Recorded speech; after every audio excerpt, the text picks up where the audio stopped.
फंसी सपा तो आई पत्थरबाजों के साथ। योगी से बदला लेने के लिए यह क्या कर बैठी सपा। सपा सांसद की बात सुनकर उड़ जाएंगे होश। मुसलमान हो रहा टारगेट या कर रहा टारगेट, उठ रहे सवाल। अरे हम इस देश के मालिक हैं, नौकर गुलाम नहीं हैं। जब सर्वे के लिए ये लोग अंदर पहुंचे तो मॉब के साथ में जय श्री राम और उसके नारे लगाते हुए गए। अपना भविष्य बर्बाद मत करो इनके चक्कर में, नेताओं के अपने नेताओं के चक्कर में अपना भविष्य बर्बाद मत करो।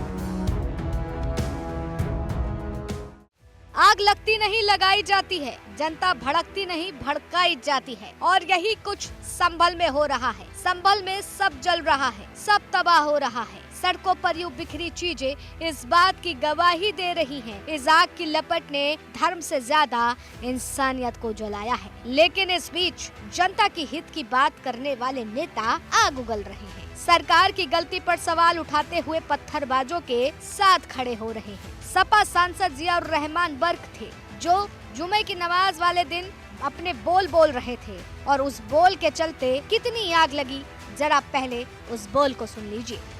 हम इस देश के मालिक हैं, नौकर गुलाम नहीं हैं। हम इस देश के अंदर जब आजादी की जंग लड़ी गई थी, जब बंटवारा हुआ था, हमने इस देश को अपनी मर्जी से चुना है, मजबूरी से नहीं रह रहे इस देश के अंदर। हम इस देश के अंदर बाई चॉइस हैं, हम मजबूरी से नहीं है।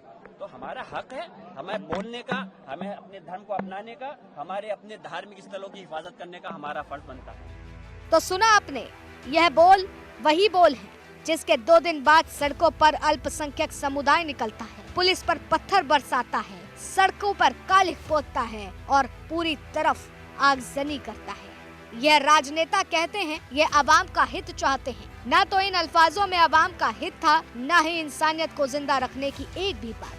सत्ता की हनक इतनी मगरूर बना देती है कि जमीन पर चलने वाला हर शख्स इन्हें कीड़ा मकोड़ा लगता है। इन्हें लगता है कि धर्म के धुएं में लपेटकर देश को आग से झुलसा देंगे। अगर ऐसा नहीं था तो कहाँ थे सांसद भी 2 दिन से? क्यों ट्विटर पर वॉर शुरू कर दिया और ट्वीट कर यह बता रहे हैं कि बेंगलोर में मीटिंग अटेंड करने गए हैं, जल्द संभल लौटेंगे। आग किसने लगाई इसकी जांच पुलिस कर रही है। लोगों को किसने भड़काया इसकी जांच पुलिस कर रही है। लेकिन अब यह दोबारा निकलने वाले बोल किस और हिंसा का समर्थन कर रहे हैं वो भी सुनिए कि सोची समझी साजिश है और या फिर मुसलमानों को टारगेट किया जा रहा है। यह बात में तो सच्चाई है कि मुसलमानों को टारगेट किया जा रहा है। सर्वे वाले दिन जय श्री राम के नारे लगाए जा रहे हैं। ऐसी बातें जब वर्क ने आज सुबह बोली तो जरा सुनिए उनके अल्फाजों से। क्या इस बात की गवाही नहीं दी जा रही है?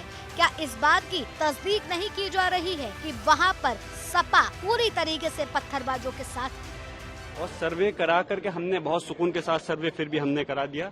लेकिन जुमे के दिन जब नमाज का वक्त था तो बहुत पुलिस फोर्स तैनात की, लोगों को नमाज पढ़ने से रोका गया वहाँ पर। उसके बावजूद हमने कहा कि किसी प्रकार की कोई कदम उठाने की जरूरत नहीं है, आप नमाज पढ़ें, जो लोगों को नहीं पढ़ने दे रहे वो दूसरी मस्जिद में पढ़ लें।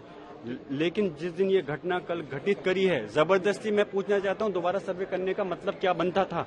अगर एक बार सर्वे कंप्लीट हो गया, दोबारा सर्वे करना चाहते थे तो कोर्ट का आदेश लाते।